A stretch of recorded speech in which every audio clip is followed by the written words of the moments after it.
Anybody know?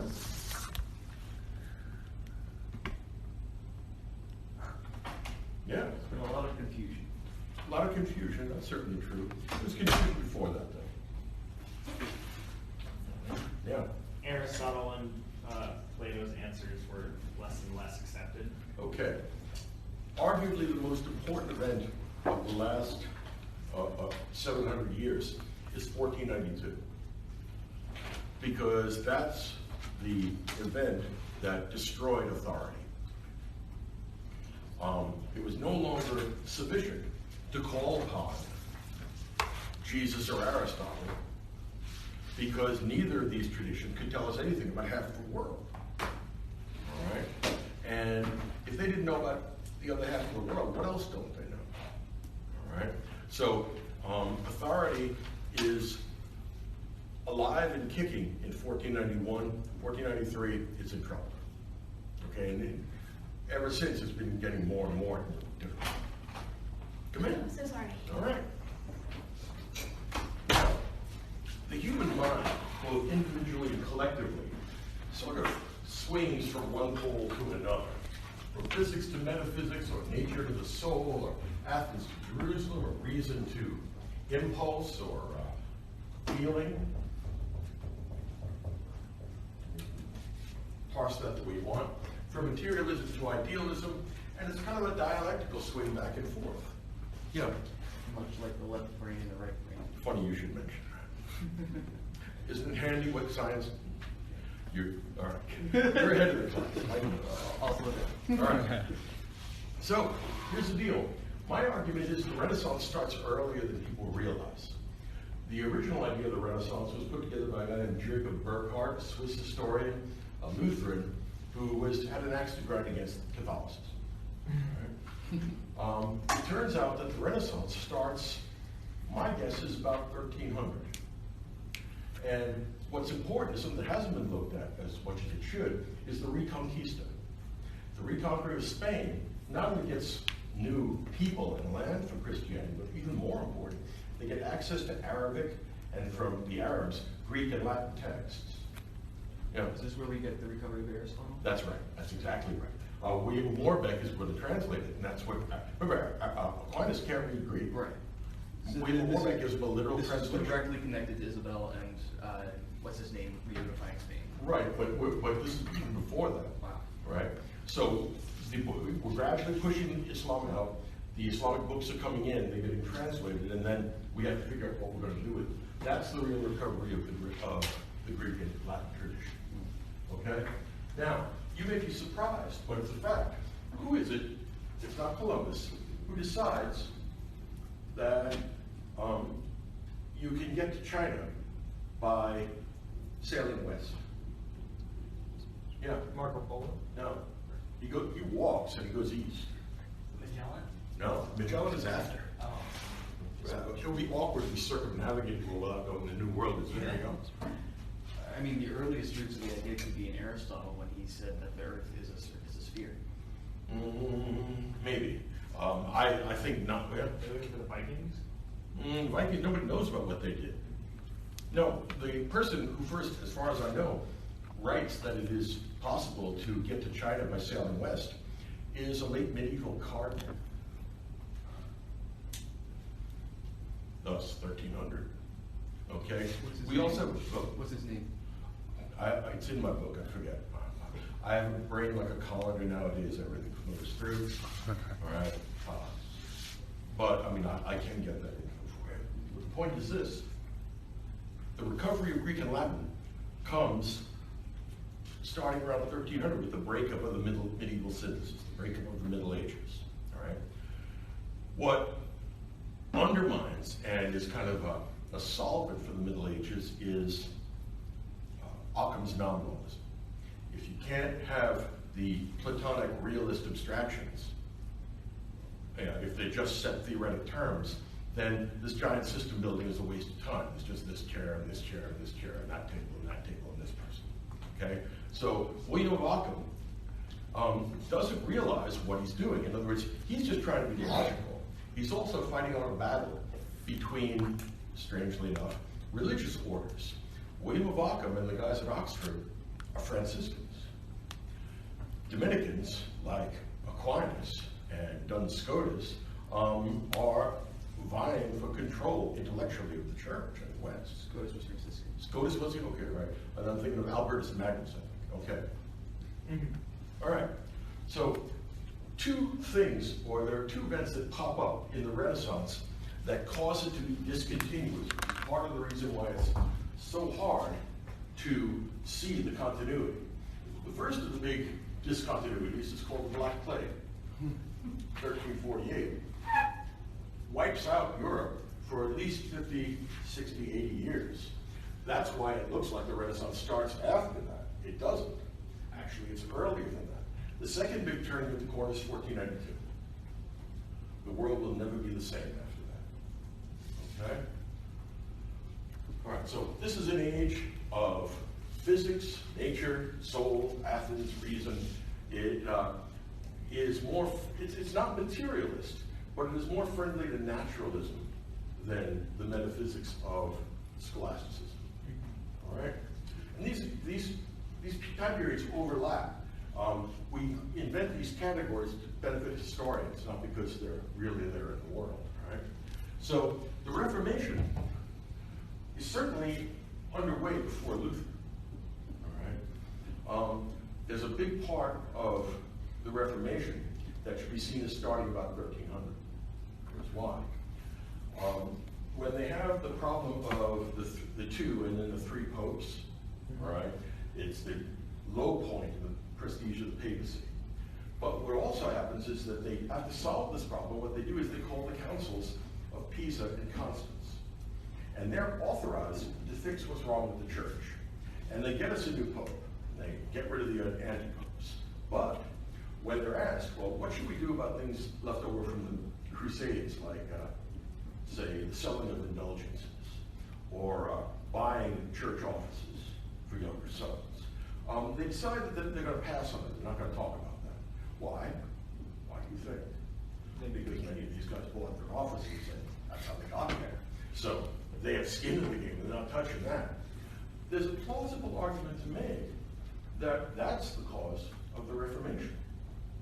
In other words, if you refuse to address standing abuses, sooner or later that's going to cause serious problems. Now, before Luther, we had Wycliffe and Huss. Wycliffe is an Englishman, Huss is a Bohemian. Both of them burned at the stake. The problem is, that's a kind of Roman blunt instrument response to genuine problems. And in the long run, it's not going to work.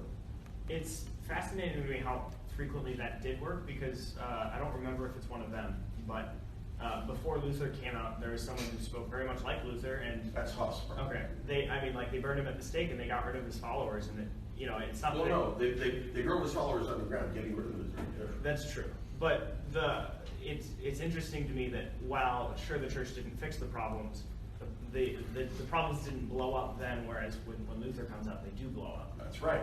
But my argument is that it's only a matter of time before one of those sparks is going to catch fire.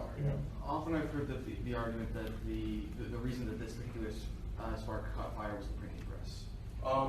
Possibly, but and certainly that amplifies it, but it's not certain. In other words, I wouldn't make it a determinism, but it certainly helps, makes it harder. All right. So the Reformation is already started because of the fact that the church is generating this antithesis behavior. All right. Okay, the Enlightenment. People get sick and tired of the wars of the Reformation, with good reason. It's very understandable. And what they say is, let's talk about nature, and let's get all rational. All right. Every time we start talking about Jesus, everybody gets killed. So let's leave that go. All right. Oops, I can put romanticism in. That's strange. Okay. Let's make it 1865. All right. The Enlightenment. Yeah. Question about that.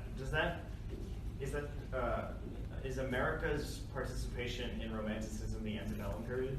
For all of America, yes. Postbellum, the South stays romantic. Okay. Which is why you get Mark Twain and the Uncle Remus stories, and Uncle Wiggily, all that stuff. Any novels about children are always romantic. All right. After that, we get an age of positivism, scientism. it's like a revival of the Enlightenment, in the sense that it's focused on physics, nature, reason, Athens, and this is where we get Maxwell's equations connecting electricity and magnetism. It's where we get literary realism in like Zola and Flaubert. It's where we're going to get the muckraking journalists in the United States. It's going to get us, it's going to get us photography, which is going to fundamentally change visual art, right? Because once you can represent the world perfectly as it appears to the human eye, then there's no point in trying to create what visual artists have been doing since the Renaissance, all right? We get new developments in logic, which is a very hard thing to do. The first big changes in logic since Aristotle, all right? That's when they're going to investigate things like Cantor's paradox. What about the set of all sets that don't contain themselves? It turns out that it's demonstrable, when we're going to get to Gödel later on in 1929, it's demonstrable that there exist true statements that are not demonstrable. Doesn't that suck? You can kiss Descartes goodbye. You can kiss Platonic mathematics goodbye. It ultimately can't work. And we know that in a purely logical way, which is what's so awful. All right. What were you going to say, Jude? Oh, I was going to ask what fingers that would be, but that would be Gödel and... Oh, that would be 1929. Okay. So I'll put him in the Age of Anxiety. I see. I'm thinking about Russell. I'm thinking about Frege. I'm thinking about Gauss. Would Wittgenstein then be would Wittgenstein be a transition to anxiety? Well, again, he starts out as one of those science-worshipping logical positivists, but then he realizes that this is never going to work, and then becomes the great scourge of logical positivism. Okay? And if you know the poem by Yeats, The Second Coming, if you don't, you should. All right? What comes after the Age of Anxiety? I don't know. I'm anxious. All right.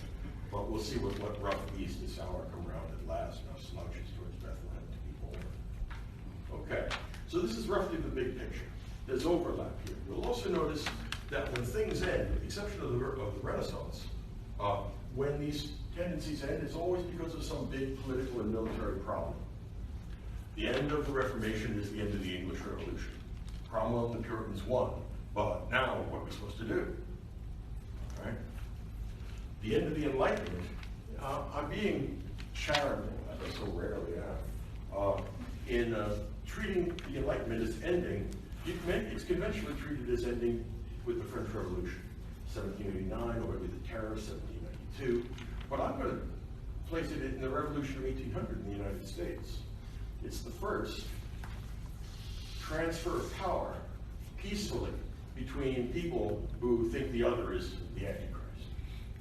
In other words, John Adams thought Thomas Jefferson was the end of the world. Right? But he says, look, rather than have a civil war now, I'm going to give him the presidency. Okay? So that, in some ways, can be seen as the high point of the All right? All right. Romanticism. It's impossible to be romantic after Gettysburg. In other words, 1865, it's not possible to feel all gushy and sentimental. Right? We've seen what it means for death to become mechanized. All right? Positivism. The end of the First World War? Yeah. So, in the way that scientific revolutions sort of beget these eras and start them, is it always some sort of political war that ends them, or no? No, not necessarily. I mean, it could be anything. I can't predict the future. For positivism, I think it was Versailles. Mm-hmm. We had to look at what science brought us, and what we got was mustard gas. All right? And the Age of Anxiety, I think it's already over. I think it ended with 9/11, right? Because it's hard to get ironic about thousands of dead people. And it's really hard to sell the idea that the Twin Towers are composed of words and symbols that we socially construct. I mean, if that were the case, then I think it would have been wise to socially not construct their fall. But they fell anyway. All right? So whatever it is, we came to the end of something there. Back from the 1970s through 90s, postmodernism attracted some of the best minds of the West. Nowadays, the postmodern second generation, they're all intellectual second and third stringers. They don't realize that the zeitgeist is abandoned. All right? And so, as Cormac McCarthy said, he's one of my favorite guys. He's so good. They're too dead to know enough to lay down. Right? In other words, this is a dead man walking. Okay. This is the set of antinomies that the Western tradition revolves around. Right? We say, we're going to place all our faith in reason. Stop and think about that oxymoron. But it turns out that reason can't solve everybody's problems. In other words, there are problems that reason can't touch. Pascal is right here. The heart has reasons of which reason knows nothing. On the other hand, if you want to abandon reason, those of you who have read Tertullian, the danger is, or alternatively, the danger is that by trying to be more than reasonable, you end up, in practice, being less. And that actually is true of 99% of people's attempts to be more than reasonable. All right, it very quickly gets squirrely, yeah. The way I like to put it is that Kierkegaard has very few defenses against Nietzsche. He has no defenses against Nietzsche, but the problem is you're demanding logical defenses, and he laughs at the idea. There's no defenses against Nietzsche, but on the other hand, there's no way Nietzsche can attack, because there's nothing that Kierkegaard can. What proposition does he sustain? All right? So, no, up in the first circle, Nietzsche and Kierkegaard are really good friends. They disagree only about one thing, apart from that they hang around and dislike everybody else. No, they're temperamentally identical. Those of you who have not gotten this far, you read it, you will. Okay. So the dialectic, Hegelian, swings back and forth. When we say that we're going to have an age of reason, it turns out that reason has been oversold. When we move to Romanticism and get all gushy and sentimental, it turns out that sentimentality gets tiresome pretty quickly. Right?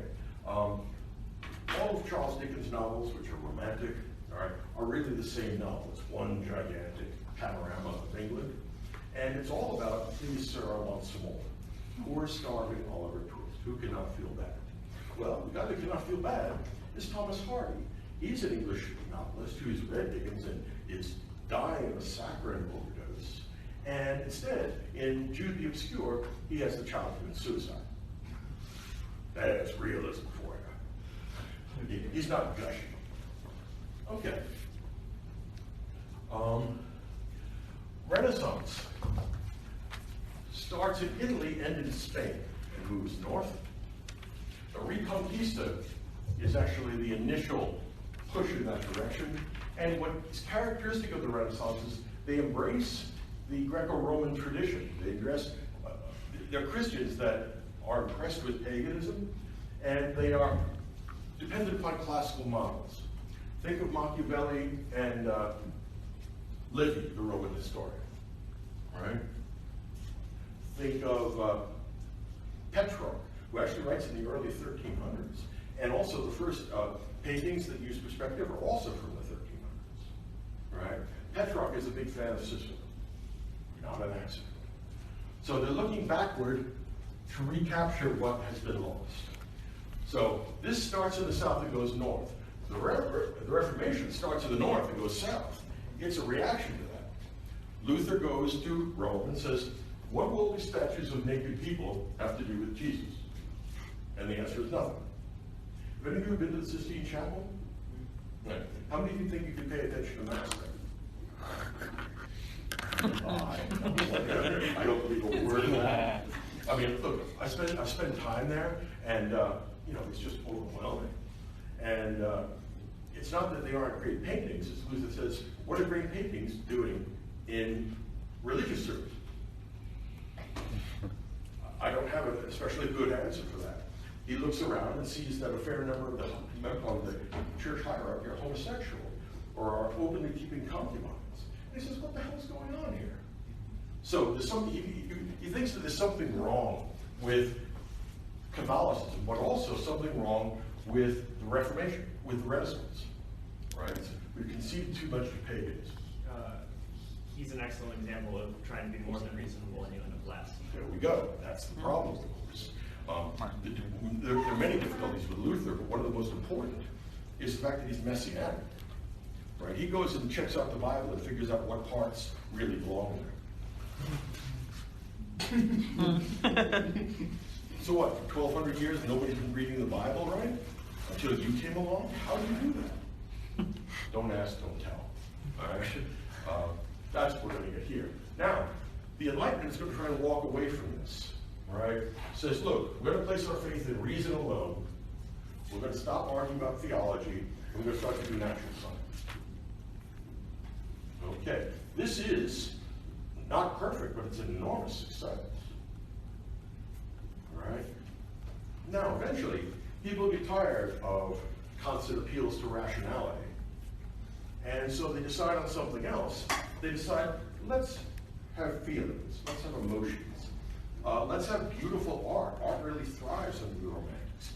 Beethoven is a great romantic musician, and Beethoven's Ninth sounds like God Almighty. Right? Think of Delacroix, Lady Liberty, bare-breasted on the barricades, leading the people forward with the tricolor.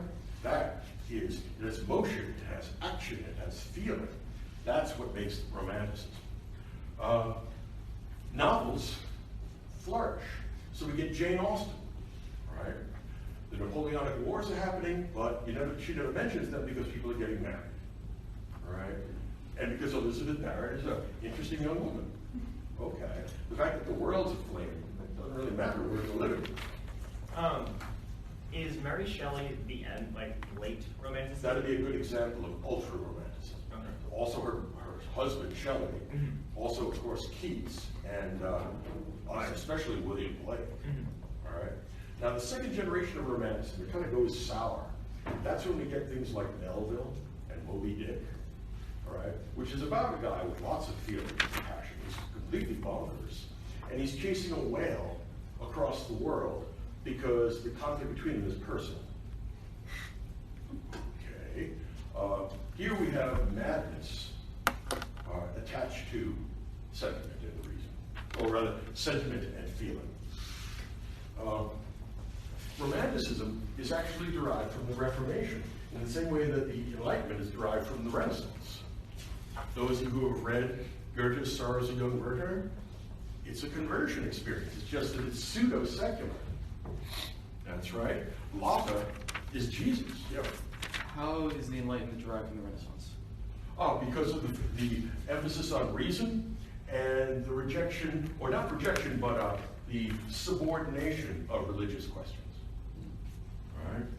Okay, so the Reformation gets pseudo-secularized in Romanticism, and then it's just going to become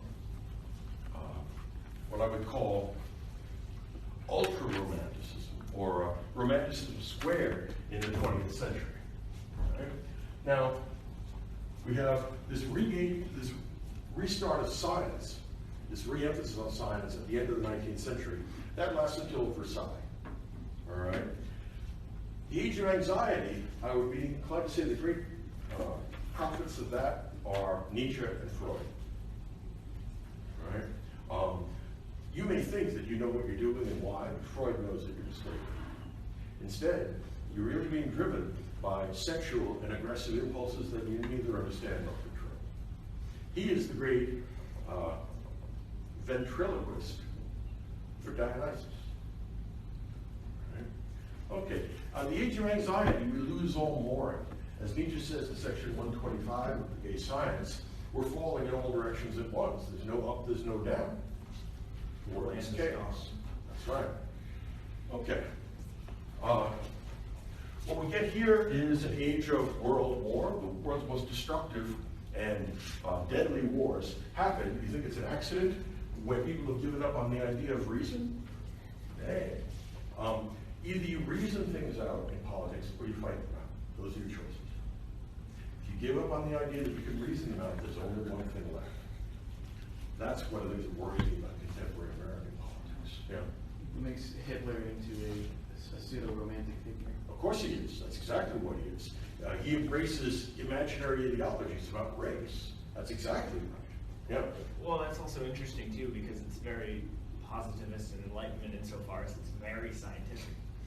It uses rationality and science for ultimately irrational Well, ends. yes, but I guess what I'm saying is that I think the Nazis would say that they're very reasonable. And they're Well, the of course ones who they have would. these answers. Right, but I'm not sure that, for example, giant political rallies, right, where we have giant swastikas and everybody worships the great man, it's going to be a hard sell to convince me that that's reasonable, right? What that is the hysteria of crowds, right? This great man in politics is deeply romantic. Hitler, Stalin, I guess that Wilson, FDR, yeah. Romanticism's fascination and fixation upon nature is difficult to see in Nazism insofar as rather than it being a fixation on like nature, it's a fixation on what men naturally ought to be, and that's what we are, the Aryan race. Well, what men naturally can be. He argued, well, his favorite philosopher was Nietzsche, but Hitler argued that what he was going to do was going to be something like the ancient Spartans and the Helots. That was his model. Right? It makes perfectly good sense if you think about it, right? Now remember that Nietzsche would have had nothing but contempt for Hitler, because he has nothing but contempt for anybody. But Hitler really liked him. Go figure. Okay. I guess what I'm trying to argue for is that in the Nazi methods, you can see, I think you can see more Athens than Jerusalem. Absolutely. In the 20th century, we get a strange melange of both, but irrationality is the senior part. So the Nazis, but also the fascists too, and the communists, all used rational means for irrational ends, because all of these are contemporary mythologies, they're pseudo-religions. Okay? When you stop worshiping God, or if you get rid of God, whatever it is that comes second gets a promotion. And now it's laughable because it's a little bit like watching children get dressed up in their parents' clothing. But this is the deification of man routine. You've seen it plenty of times before. There's nothing new about this. It goes all the way back to Prometheus. Okay.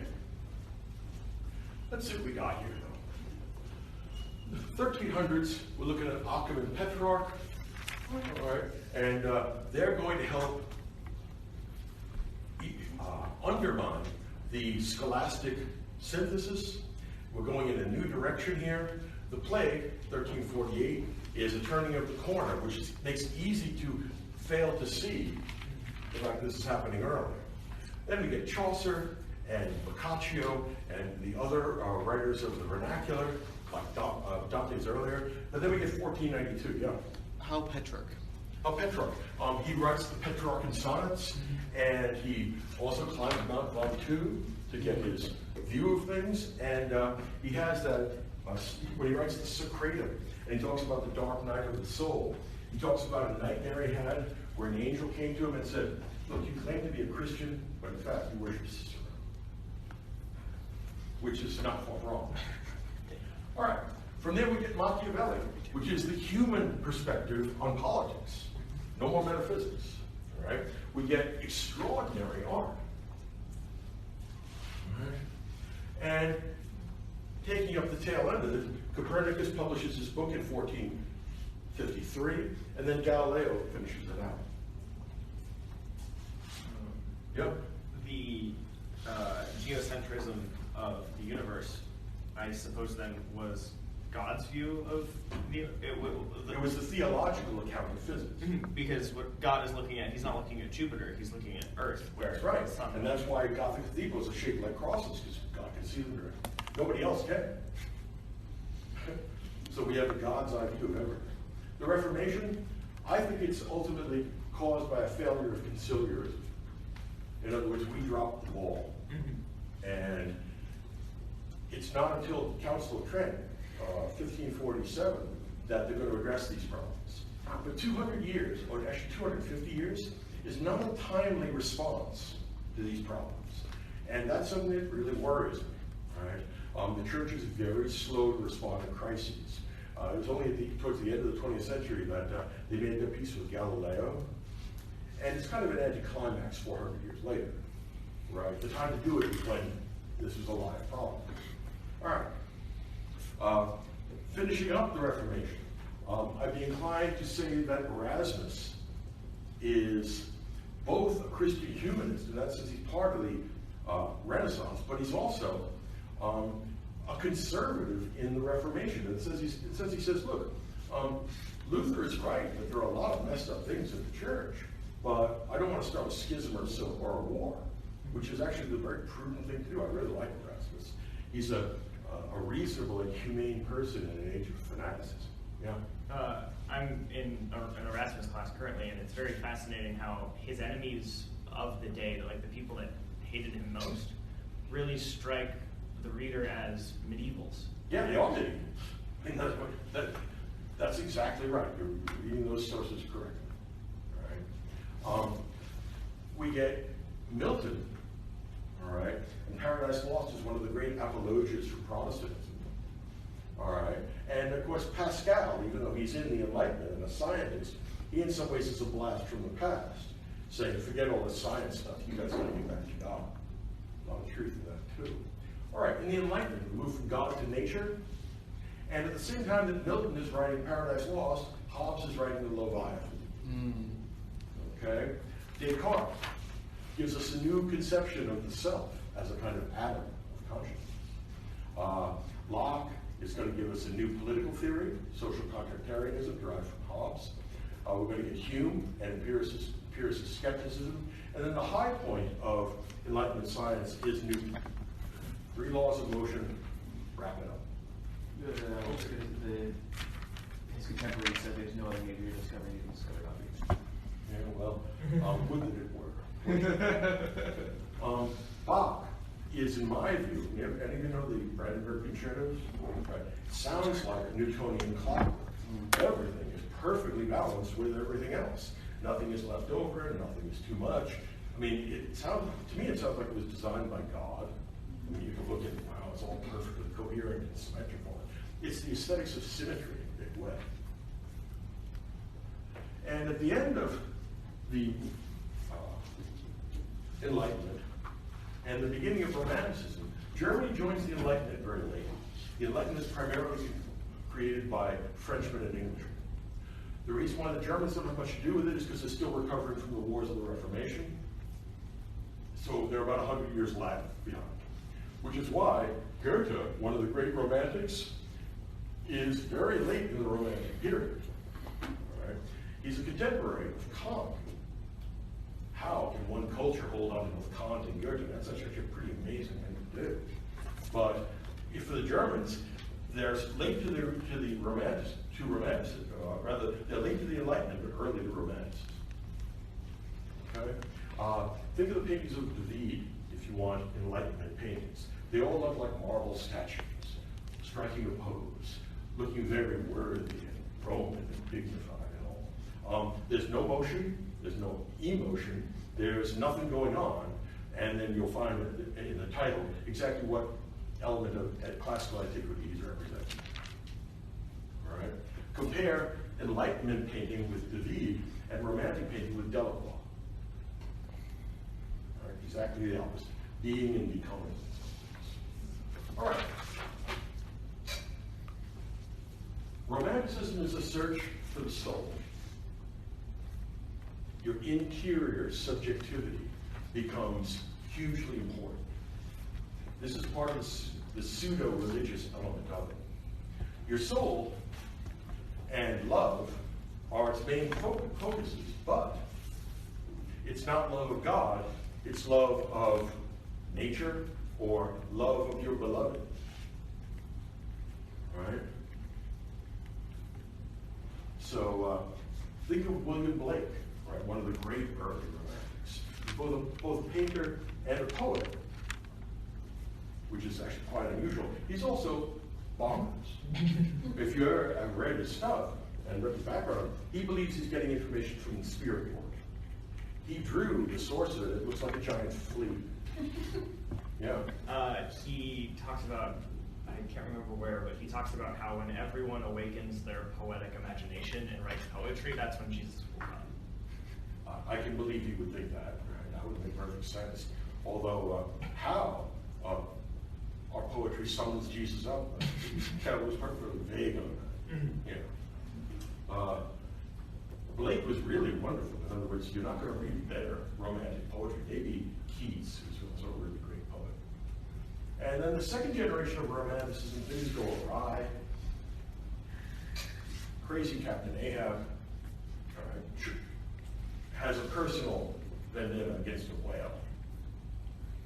Okay. And we're also going to see things like Thoreau. What a poser Thoreau is. I mean, there was a time in my life when I found Walden really interesting and inspiring. Now, like existentialist novels, I can barely stand. Right? He goes to live alone deliberately outside of society, which is corrupting. He's almost 2 miles from his mom's house. Right? So he's in a cabin by a pond, and he can almost call out to his family. Right? He brings his laundry home. Right? This is our guy who's roughing it. Right? He's going to encounter the essential things. All right? But apart from gazing at his navel a great deal, I'm not sure what we're supposed to take away from him. He is, to a great extent, like many romantics, intellectually invertebrate. Yeah. America, this has made me think of Jack London, and Jack London went traveling around for many. Late 19th century realism, Jack London, there you go. It's just funny to me that Henry David Thoreau is trying to do something that, you know, Jack London really did? Yeah. Okay, that's believable enough. He's a living room philosopher. I won't admit it. All right. After Romanticism, we get positivism, we're going to get realism. We're going to get an increasing degree of abstraction in painting. Think of Cezanne, the way he turns landscapes into these rough geometric shapes. All right? And if you want to read one of the great novels of the age, which is sadly neglected, try Turgenev's Fathers and Sons. It's a great discussion of nihilism in Russia. All right. Yeah. Are characters like Lenin and Stalin an answer to that nihilism, or are they No, an application of it? what Lenin is the Russians getting positivistic. They say, forget Dostoevsky and all this worrying about your soul. Now, I'm going to write what is to be done, and we're going to change the world forever. All right. Stalin is an extrapolation from Lenin, but he is part of a cult of personality, which is not very rational. We have to worship the great man. I mean, things got so bad in Stalin's Russia that when he went to the opera or the theater, they actually had to have a system of lights. I'm not making this up. Because when he went there, or when he appeared in his box, everyone would clap. But everyone was afraid of being the first person to stop. So they ended up clapping and clapping and clapping and clapping. And no one would stop. So eventually they had a system of lights. With green, you're supposed to clap. Yellow, you're supposed to get ready to stop clapping. And then with red, we all stop clapping at the same time so Stalin doesn't kill us.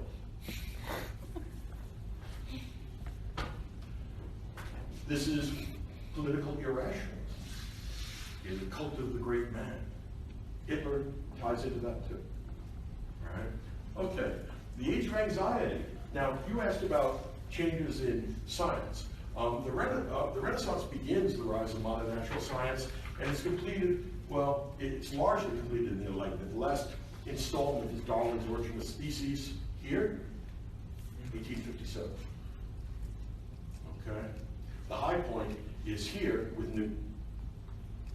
Okay, now, at the end of positivism, the beginning of the age of anxiety, around 1900, we're starting to get new breakthroughs in science. And this is what I call Science 4.0.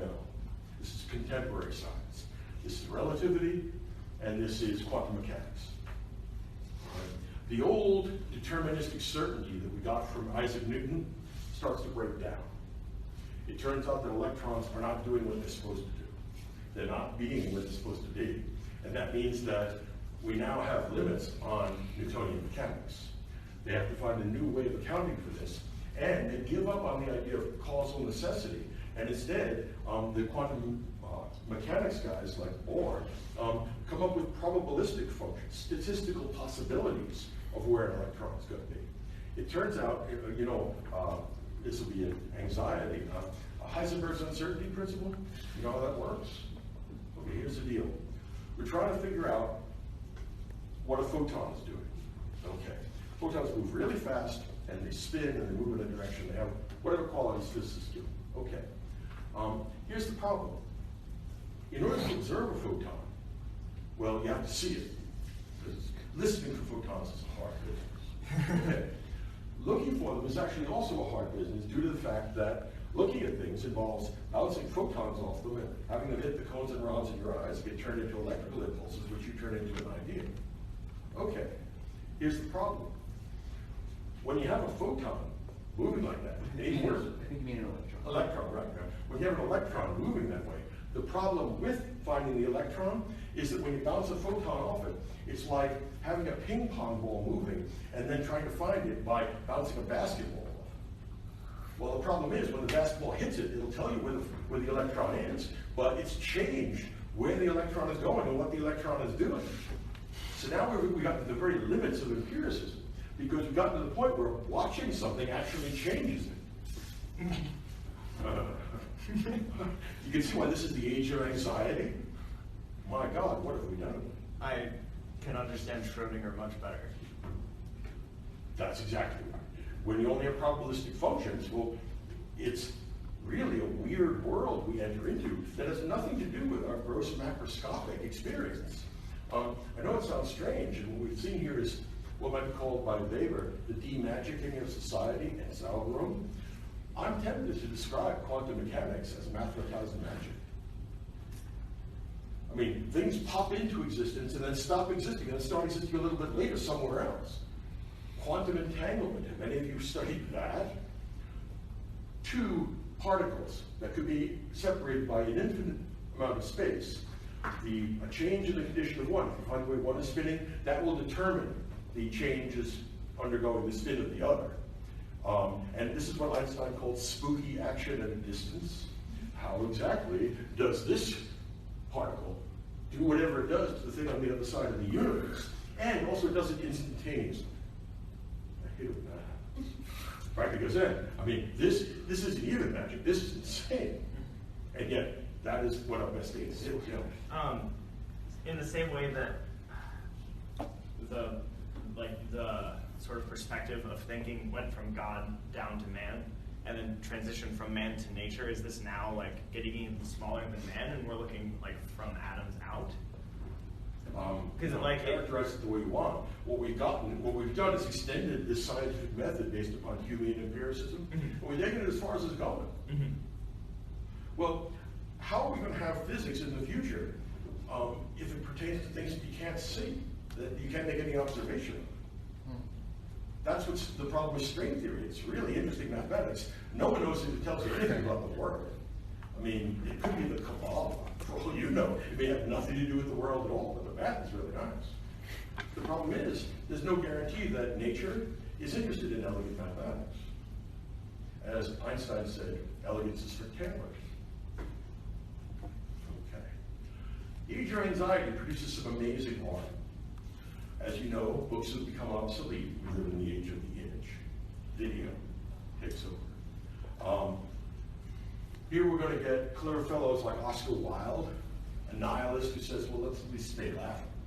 All right. Joyce, who finds himself all that interesting. He's the real Nietzschean artistic hero. Those of you who know the painting of Chagall, I really like it. It's like it happening in a dream.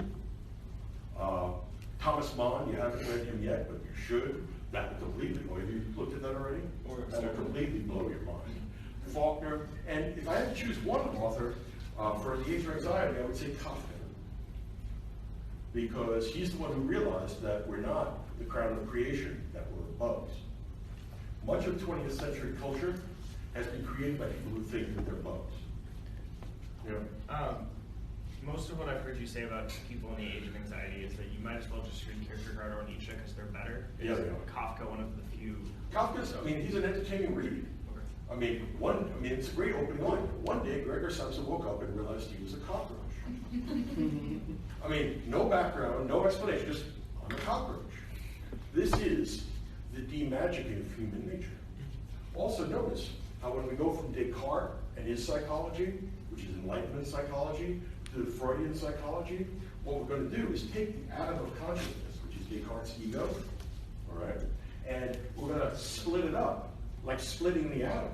And it's going to, like splitting the atom, it's going to generate unexpected epistemological problems. Yeah. Do you think that like gender theory today kind of stems from like Kafka's idea of like? No, gender theory stems from resentment and anger, all right, and a desire to abolish external reality. That's what all social constructivism is, all right.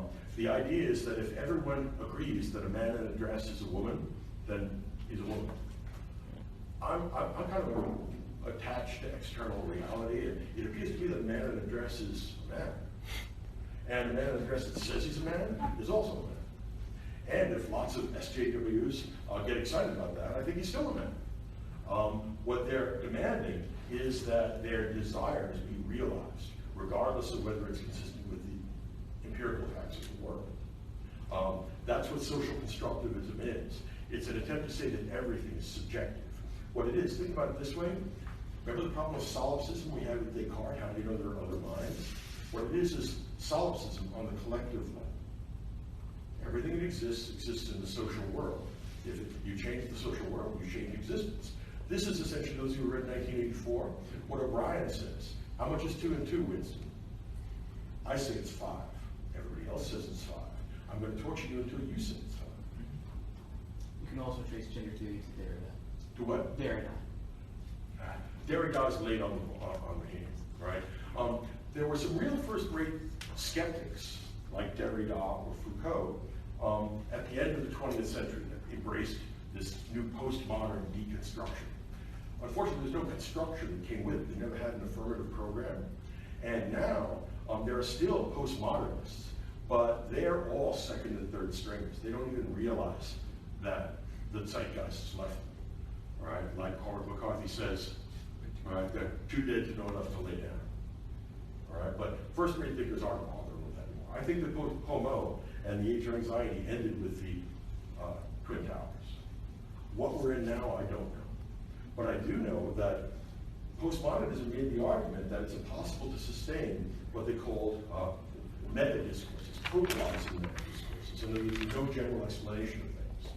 But what world historians are doing now is writing totalizing meta-discourses, and somehow they survive. Worth thinking about. So something new is happening. I don't know what it is. Your generation may well determine what it is. Yeah. The constant destruction of meta-narratives created just a need, especially among young people, for some sort of meta-narrative. And I think that's what's giving us thinkers like Jordan Peterson and Ben Shapiro. They're Also Bernie Sanders. Yeah, of course. Okay? In other words, it comes in all flavors. Yeah. Right? Everybody needs something to believe in. And the claim to eliminate belief in favor of some pure rationality is a bluff. The claim to get beyond moral obligation is a bluff too. Nobody does because nobody can. Yeah. It's interesting that I remember in your class about the Bacchae, of how he's telling the Greeks, like, hey, Athens is dead, and like, you know, the war's coming to an end. Like, the end of anxiety is very clearly, I think you can see it as possibly the Bacchae, and you know, it doesn't look very good past that. This could be the end of the West. Yeah, it's possible. I won't go too much further in this, but this is the big picture. In other words, it's like a sine curve, up and down, up and down. And the sine curve gets bigger over time. The amplitude increases. All right? That's roughly the structure of the last 700 years. Now, if I can have a few minutes of your attention, I'd like to show you something I figured out, I don't know, and that's about 25, so it's been about 35 more, 37 years ago. Here's how political party systems work. All of them. Okay. Now, I worked this out when I was in graduate school and never published it because I just wasn't interested. I gave it to a whole bunch of students and said, look, go get to write a doctoral dissertation.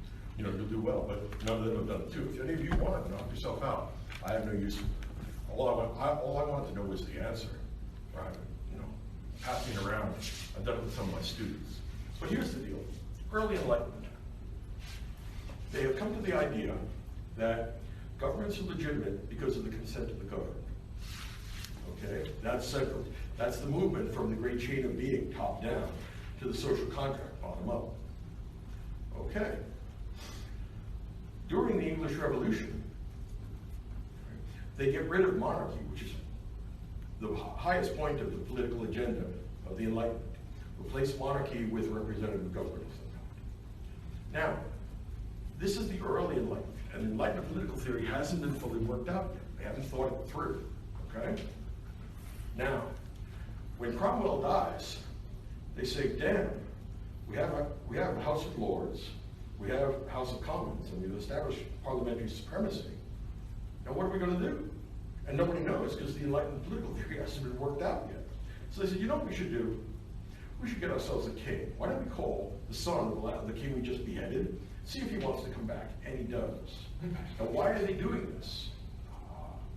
It's because they have no recourse. The Enlightenment political theory hasn't been worked out yet. So they drop back to an earlier political theory. Aristotle, the one, the few, and the many. The many is the House of Commons. The few is the House of Lords. But they need that one. They gotta have it. Why? Well, because how could you not have a one? The Enlightenment political theory hasn't been worked out yet. Rousseau hasn't written yet. Locke hasn't written it yet. Even in America, Hamilton basically wanted a king in the presidency. I'm coming to that. You are exactly right.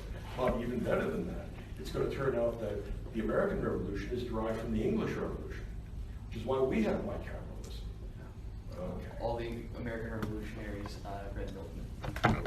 Yeah. It's fascinating how difficult it is to get rid of Marx sometimes because there are a bunch of, I mean, like, to use his language, they're people who are part of the proletariat, but they still think like bourgeoisie. So like, even though they're trying to be early Enlightenment political thinkers, they are so attached to their old ideas that they can't get rid of them. Well, it's hard to be enough of a genius to create Enlightenment political theory on your own, particularly this week. I mean, Cromwell's dead. Now what are we going to do? Let's go get a king. We need a one, a few, and a many. So they've established parliamentary supremacy and consent of the government. That's the Enlightenment part. But they're still an amphibian. They haven't pulled themselves out of the water yet. So they have a one, a few, and a many. Okay. That leads to bicameral legislatures. The reason why is that the one does not need a house in which to meet with himself. But the few and the many do. So you get, you know. Could you just define bicameral quickly? Yeah, bicameral, two houses. Okay. So bicameralism means that you're going to represent the people and you're going to represent someone or something else. In the case of England, it's the landed aristocracy. In the case of the United States, it's the states. Okay? Now, let's let the Enlightenment go on a little further. All right? The American Revolution is going to be based upon the English tradition. Most of them only read English. What do you expect them to do?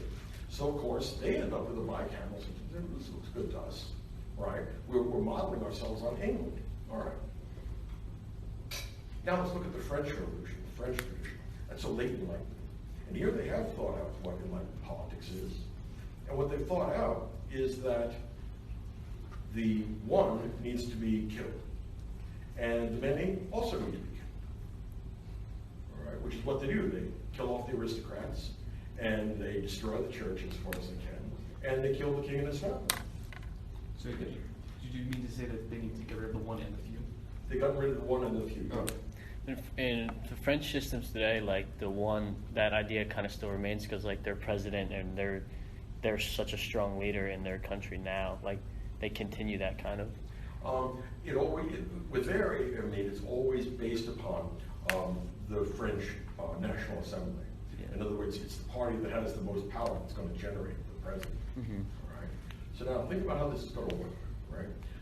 The French Revolution, since we're going to get rid of the one and the few, only represents the many. And you don't need a two-house assembly for that. You just have everybody get together and decide what they want to do. Okay. Now, I had this argument, I guess it was in the 1990s. You know who Arianna Huffington is? She's the lady behind the Huffington Post and stuff like that. Right? She's a complete idiot. Right? She's a talking head, she doesn't know jack. And I was at a conference of some kind, and she got up and made a speech about why we need a third party. And I said, ma'am, I worked this problem out 20 years ago, and that's completely impossible. And she didn't understand, she just kept on chattering away. Are you impervious to thinking? This is not possible. Let me explain why. No, she didn't. She wanted to talk about her own hope for a political party that would nominate her. She's truly insufferable. But I made the argument to a bunch of other people that were sitting in the audience and said, let's go back and have a drink. And I said, get me a whiteboard and I'll show you. It's over there.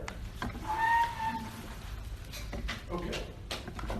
This got back to Washington, and actually I was invited to the Supreme Court to talk to Justice Kennedy. Now, it's a funny thing, I was at Princeton at the time, and because I'm an absent-minded professor, I don't answer my voicemail. So I actually left him hanging for about a month because I just didn't pick up my voicemail. I wasn't interested. And then I called him, and putting a phone call into a Supreme Court justice is like trying to call the Pope. The number of layers between you and him are just astonishing. But yeah, I called him, and the secretary got a secretary. He called me back. He said, look, let's talk about this. I went down, we talked about it. I said, look, I haven't written it up, so you can't read it, but I am going to talk to you about it. So we did. Here's what's going on, all right? Let's add change or time to these bicameral and unicameral systems. And then let's find out what happens. Why is it that unicameral systems, like we have in, say, Israel or France, lead to very wide spectrum of ideology? They have real communists there, real anarchists, real fascists there. There's a very wide spectrum of thought. When Europeans come to America, they say, look, there's no difference between the Democrats and the Republicans. You're all arguing about who gets to control the 50-yard line. All right? I mean, there really aren't any fascists and haven't been in America, and there really haven't been any serious communist movements either. Why? I know why. This is cameralism is the answer. Let me show you how that works. Okay, we've been asking the wrong question in political science. The question everybody asks is, how do you legislate? You learn that in civics class, right? How a bill becomes law. Okay, but that's the wrong question historically. The right question is, how do you obstruct legislation? In other words, how do you stop legislation from happening? Strangely enough, that's even more important than legislating. Now, let's stop and think about some possible cases. This will make it clear to you, okay? Why is it that no third party has ever won in America? The only exception to the rule is the Populist Party at the end of the 19th century. And they only won by destroying the Democratic Party, and then you had a two-party system again. Why is it that all bicameral legislatures generate two-party systems? And why is it that all unicameral legislatures generate multi-party coalitional systems? Two-party systems all focus the conflict between the parties on the 50-yard line. So the spectrum of ideology is really narrow. All right? On the other hand, when you have a multi-party coalitional system in the unicameral assembly, you get a real right and a real left. You get some real crazy stuff. So far, so good. Yeah. Yeah. Okay. Yeah. What you're talking about with the result of a unicameral system where there is a pluralism of thought. Yep. Isn't that what the American founders wanted to fight against, in as much as that would mean that a small group of people, because there's so many thoughts, would at some point gain power and suppress all the rest of them? The American founders, like the ancient historians, thought that faction was always bad. That's why they don't mention or expect to exist political parties. There's no such thing in the Constitution. Mm-hmm. Right? But it turns out they're absolutely essential. You can't organize a legislature without political party mechanisms. Mm-hmm. Right? So they're coming whether they like them or not. Mm-hmm. All right. The founders were not adverse to a variety of opinions, provided it didn't become seditious. Mm-hmm. Okay, let's think about bicameralism and unicameralism. Okay? All right. Bicameralism is like buying a Volvo. All right? It is nearly impossible to kill yourself in a Volvo. All right? You can drive drunk, you can smash it into a tree, and you walk away from it. A unicameral system is like a Ferrari. much more fun to drive, much more responsive, and will get you killed almost immediately. In other words, you can expect breakdowns in unicameral systems like driving a Ferrari. And yeah, you get killed all the time. So in France, they have lots of revolutions, and in Israel, they have militarized their entire populace so that they don't have to worry about that. It's a unicameral assembly in Israel too, and that's why. Yeah. Doesn't France have the Senate though too, and the National Assembly? But it's almost powerless. Okay, right. And this actually also happens, strangely enough, in England. In 1912, they essentially pulled the rug out from under the House of Lords Right. and get rid of it. When they go from a bicameral 19th century system to a unicameral 20th century system, they go from Whigs and Tories to a spectrum of political blanks and a spectrum of political opinion. You know? So Great Britain, since the House of Lords is essentially like has no control, so it's just the House of Commons left that basically controls everything. That's right. Okay. So it added time in. Let's add change. It turns out that the ancient philosophers are wrong. It is possible to know things that change. F equals ma, get used to it. Okay. Imagine now, in a unicameral assembly, you have a split 90-10. How's that going to work out? The 10 lose. The 10 lose, the 90 win. Solid. Okay. In a bicameral assembly, you have a Senate and a House, and it's split 90-10. How's that going to work out? The 10 still lose, because even if they're all in one of the houses, it's just not going to be enough. So it's easy to legislate with that kind of a split. Now let's go to something worse, right? Something really controversial, something that gets people all excited. Fill in your blank. It could be abortion, it could be socialism, it could be whatever you want. 5149. In a unicameral assembly, what happens? You legislate. Right? And 49, you go take a hike because you're not getting jacked. You're not only you're not getting any laws, you're not getting any political appointments, you're not getting any lucrative government contracts, you're not going to get a whole bunch of stuff, right? In other words, all we need is an extra 1% and we're in charge, all right? Lends itself to what some people call tyranny of the majority. Okay, now a 5149 split in a bicameral assembly. Nothing happens. That's exactly right. Because assuming that one house and the other house represent different constituencies, as they inevitably do, if they don't, you might as well just merge them, all right? Well, so if they represent different constituencies, the chance that both of the houses are going to be identically 5149 are minuscule. It's almost impossible. So what that means is that 5149, you can obstruct legislation in a bicameral assembly. That's why American social policy is always a generation or two behind the Europeans, because it responds to the demands of the people much more effectively. Because you can legislate with 51%. That's what makes a sports car. That's what makes it maneuverable. You know? Isn't Alexis de Tocqueville's point that though in America it's a 51-49 split where nothing happens because it's a two-party system, that ultimately the majority is still going, like the 51 will win, it will just take a lot longer? Well, if it takes a lot longer, they may dissipate. They may change their mind. Okay, you don't know. Delay is transformation. Because I mean, like what he talks about so much is that like the majority is, you know, like in a population, the majority is mediocre at best, and so taste becomes unrefined and irrelevant as opposed to like at least what the few thought it would be. That's right. And then everyone wants to be comfortable, and so like everyone begins to think what the majority thinks because that's what the comfortable thing to do is. Okay, well, I don't know. I mean, remember, he's writing in the 1840s. By the time we get to the 1880s, we have the populist movement that breaks up the two parties. Okay.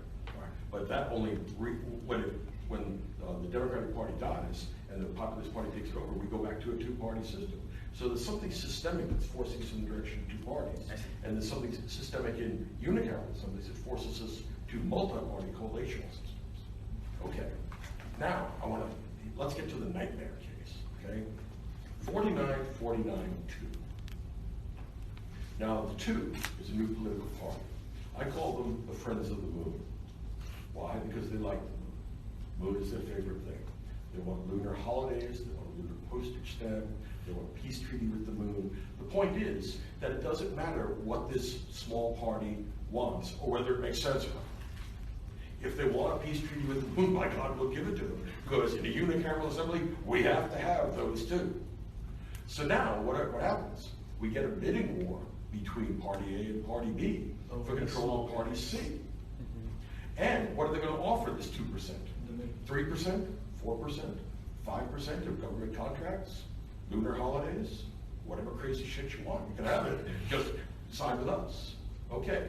They keep on bidding up until it becomes ridiculous. We're offering 10, 12, 15% for their 2 votes. Right? And then eventually one party throws in the towel and says, I'm shocked at the deal making that's going on here.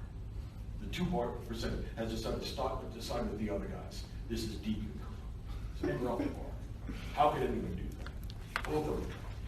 Okay. But somebody's going to win. Because they're going to come to a point and say, look, you're 2%. You don't deserve 15% of government contracts. You don't deserve your own special newspaper dedicated to the moon. I think this is just crazy, but it doesn't matter. Crazy or sane, we're going to give them what they want. Now, yep. This is the origin of Brexit. What? This is the origin of Brexit. Yes. Okay, now let us look at a bicameral assembly. 49, 49, 2. Okay. Since the 49, either of them can obstruct legislation. That means that there's no bonus by creating a coalition between the 2 and the 49. And what that means is that instead of getting 10 or 15%, the 2% gets 0 because they just split it up between the 2 big parties. And that means instead of getting your own newspaper and your own political party and your own position in the government, you're going to get absolutely nothing. This is why all the third parties in America have always withered on the vine. Because you've got to remember, once the Friends of the Moon get their 12 to 15% of government contracts, all the opportunists, and there's never any shortage of them, are going to become lunar. So now we have now we've gone from 2 to 8%. Now we're really going to be in the driver's seat. We're going to want even more. But a problem emerges. In the bicameral assembly, the 2% die. And then 30, 40 years from now, we get another minor party, that'll die too. I mean, think of how many political parties have died in America. The 2-party system keeps reasserting itself. And the reason why is because you can't legislate with 51%. In other words, you need about 60-40 before you can be sure of legislating. By then, it's too dangerous to threaten the majority because it means that the majority is 50% bigger than you are. That's why bicameral assemblies do not generate civil wars. Unicameral assemblies do. Suppose the 51 represents the people and the 49 represents the military officer corps. You have a good chance of starting a civil war. You know? So then, would the American Civil War be like a... The American Civil War is the Second American Revolution. On the other hand, we're on the Second American Republic. So when nothing happens, the 49 get angry and... They get angry, but the problem is that they're not 49. They're down to about 42, 43. And they read the writing on the wall. All the immigration is going to the north, and the country's being open to the north. And what that means is sooner or later we're going to be abolished. So now is the time to move, because we're never going to be any stronger than we are in 1860. So America's had 2 revolutions. Why? Because it's a vulva. It's really, I mean, very few countries last for that length of time with a democratic regime. On the other hand, the French, are they on the 5th Republic now or the 6th? Let me tell you, here's why. Unicameral assemblies are intrinsically unstable. I'm laughing thinking about the scene, the famous painting of the National Assembly with the bishops and the people shaking hands, forming this united whole that is immediately going to self-destruction. That's exactly right. So the point then is, unicameral assemblies are much more responsive to the will of the people. They're also much more fragile and much more inclined to explode. And something like a tricameral assembly wouldn't quite That just doesn't make sense because you can't split it up. Yeah, I mean, we have the people, we have something else, we have something else, and something else. That ends up really not being an assembly at all. No one's going to ever legislate that. Okay, so your choices are 1 and 2. But now here's what happens: bicameral assemblies generate 2-party systems. That's why 18th and 19th century England is a 2-party system between the Whigs and the Tories. They get rid of the second part of the government, of the legislature, and now they have a multi-party coalition system with real communists and real fascists. That's why. So in other words, the number of houses determines the structure of political parties. The structure of political parties determines the content of political ideology. So what that means is that all two-party systems come from bicameral assemblies. All multi-party coalitional systems with a wide spectrum of ideas come from unicameral assemblies. The advantage of a unicameral assembly is responsive to the will of the people.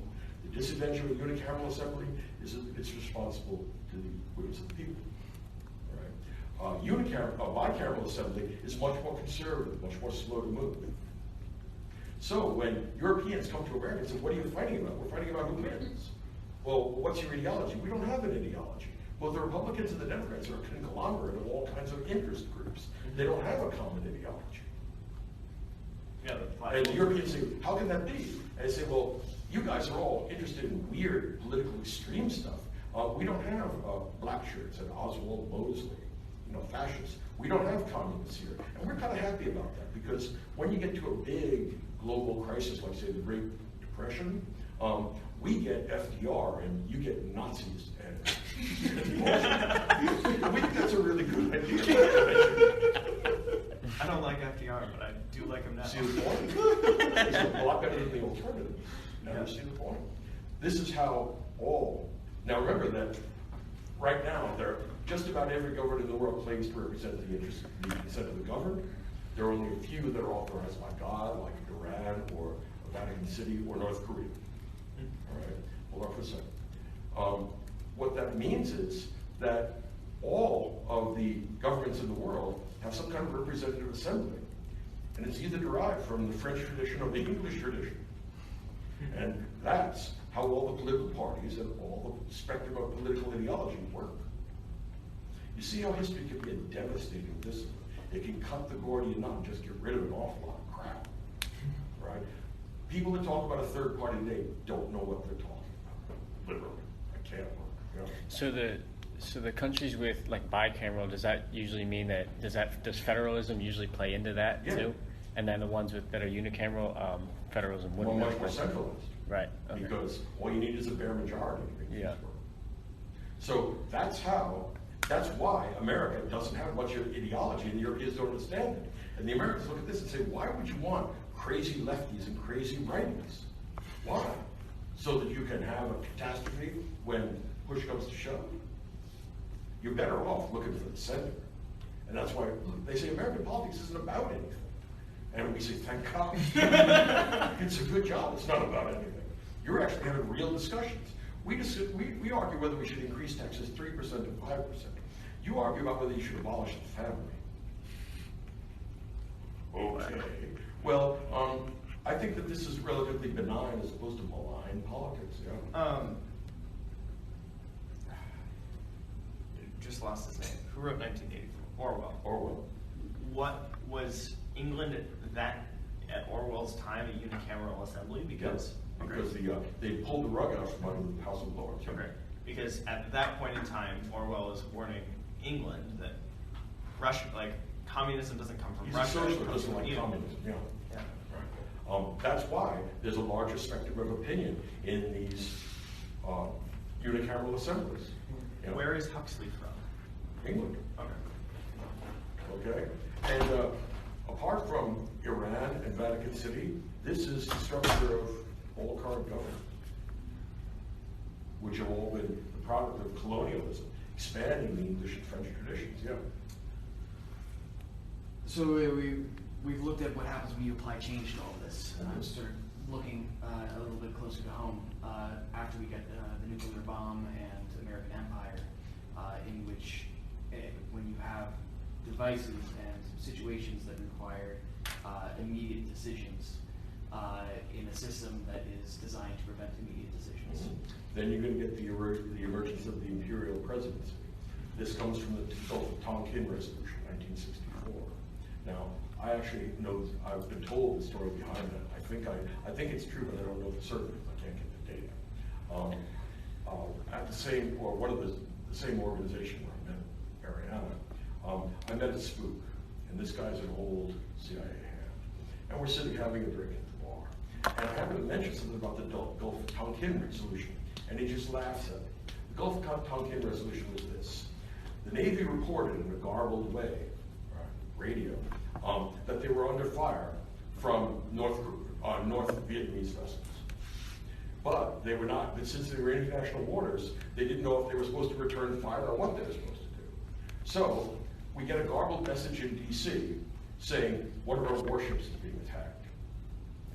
The CIA relays this to the legislature and to the president, and the president and the Speaker of the House and the Speaker of the Senate both get together and said, get all these guys up, we gotta have a decision right now, right? Because only the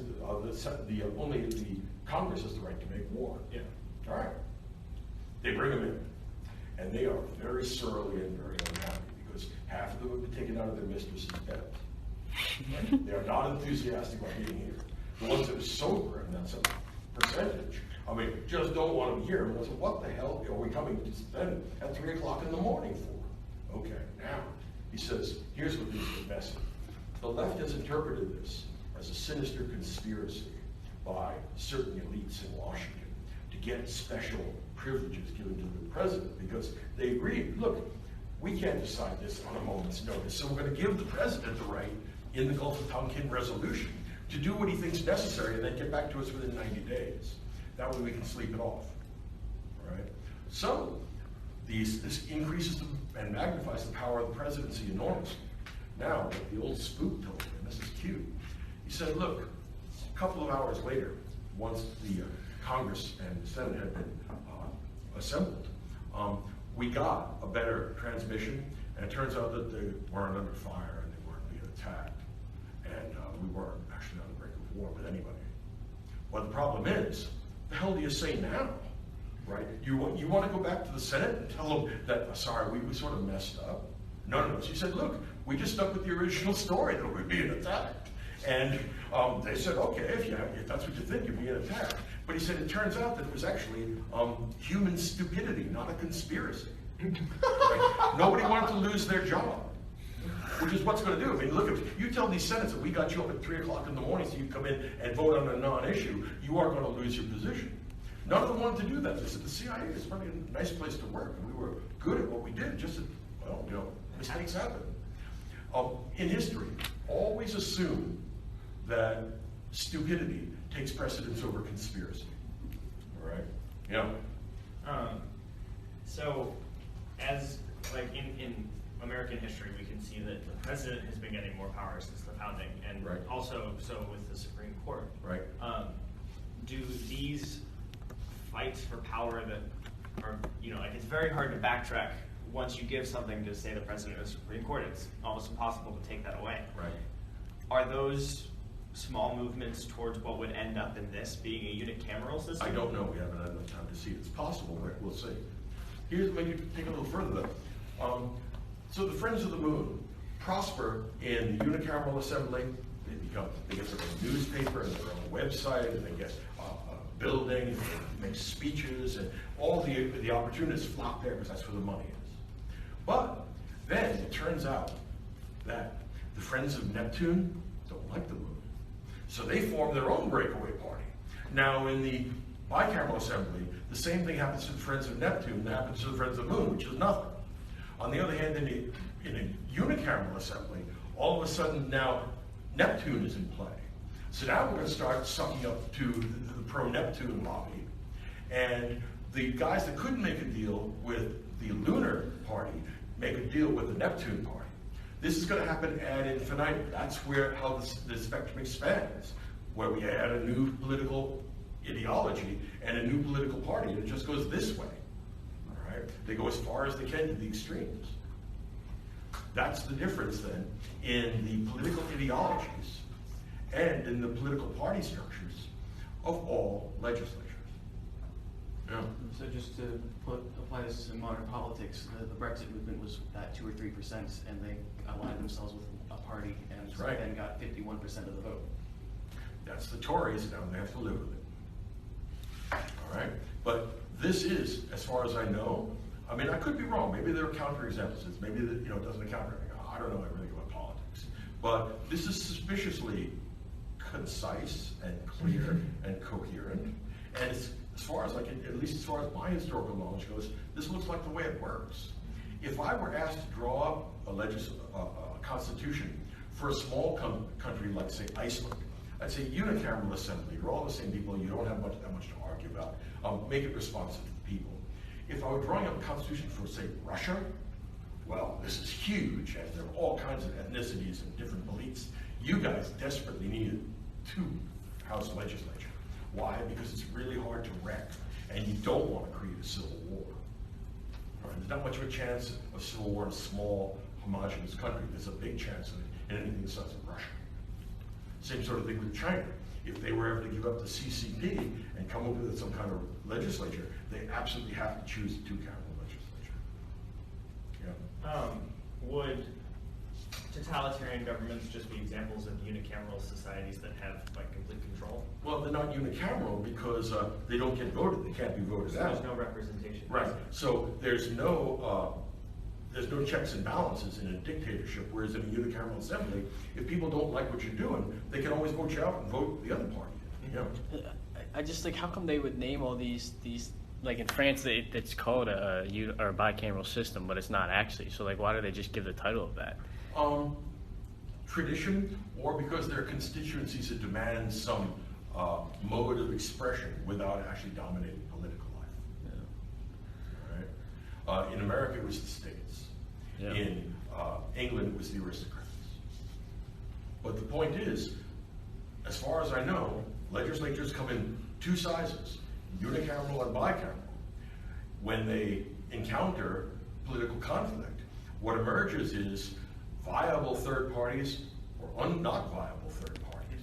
And that's going to determine what the political party structure is going to look like. Yeah. What did I forget when it happened, but the changing of the source of the Senate from the 1876. What did that do to American politics? It made it more responsive to the people, but it also meant that the real power that is already operating in states was no longer as directly represented. Prior to being directly elected, they were elected by state legislatures, which means de facto that the governor of the state is going to be able to manipulate the legislature to get the guy that he wants. Right? That's Alexander Hamilton's idea. There are some people that are so ambitious and so dangerous, we got to put them in their own house. This is, are you understanding what I'm telling you how this works? This, as far as I know, is how political party systems work. And that's all she wrote. All right, I'll see you all on Tuesday, and get some rest, and I'm going to go get my teeth fixed. I mean, they hurt like hell. And what are we reading for Tuesday? Confession. Confessions. Okay, that'll be fun. And For them. Brave New World. Brave New World. Okay, this will be great. I'm reading. Yeah, we Or no, we read it in the fall, Yeah. in the early school year. You recorded